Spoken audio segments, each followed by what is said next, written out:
नमस्कार प्रणाम। मैं हूं सानू लाला और हर हर महादेव। दोस्तों, आप सब कैसे हैं? कि बड़ा निक साजल बाटे मैया के दरबार। बड़ा निक साजल बाटे मैया के दरबार। रजऊ ले अइहा। अरे माई के चुनरिया चटकदार। रजऊ ले अइहा। माई के चुनरिया चटकार। रजऊ ले अइहा।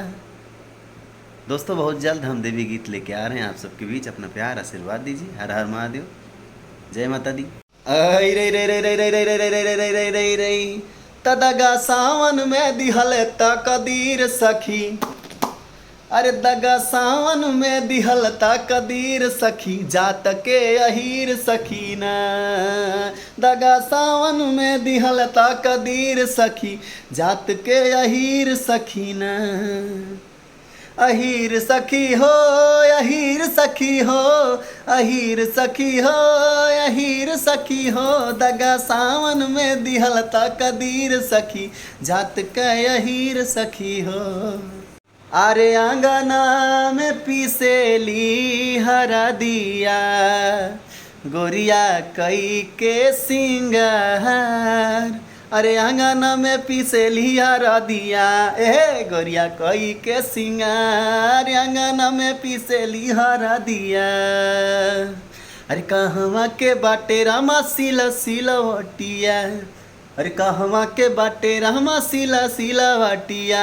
सिला सिलवटिया हो सिला सिलवटिया। अरे कहवा के हरदी पुराण हो।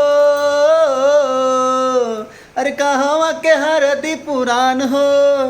अरे कहवा के हरदी पुराण। यार आंगना में पीसेली हरदिया। गोरिया कई के सिंगार। नमस्कार प्रणाम। मैं हूं सानू लाला, भोजपुरी गायक। हर हर महादेव। दोस्तों, कैसे हैं आप सब? तो आप सभी का स्वागत है और मैं आप सभी को एक गीत सुनाना चाहता हूं। और फरमाइश मेरी माता जी का है, जो संगीत की बहुत बड़ी प्रेमी है मेरी माता जी। मैंने जो कुछ सीखा है अपने माँ से सीखा है, तो आप सभी को सुनाना चाहता हूँ। कि हरे रामा रिम झिम बरसे पनिया। चलियावा जनिया ए हारी। ऐसे नुबा कि अरे रामा रिम झिम बरसे पनिया। यावा जनिया ए हरी। हे हरी। अच्छा, हम तो कहा था कि अरे रामा बरसत नहीं खे पनिया। धनवा सूखी जाई हो। सूखे रे हरी। नमस्कार प्रणाम। मैं हूं सानू लाला, भोजपुरी गायक, और आप सभी को एक गीत सुनाना चाहता हूं। तो अभी ढेर सारे गीत हमारे नवरात्रि में माता रानी के लिए तैयारी कर रखा है, आने वाले हैं। हाँ, बड़ा निक सजले बाट माई का दरबार। कि बड़ा निक सजल बाटे मैया के दरबार। रजऊ ले अइहा। हे सैया ले अइहा। माई के चुनरिया चटकदार। रजऊ ले अइहा। माई के चुनरिया चटकदार। रजऊ ले अइहा।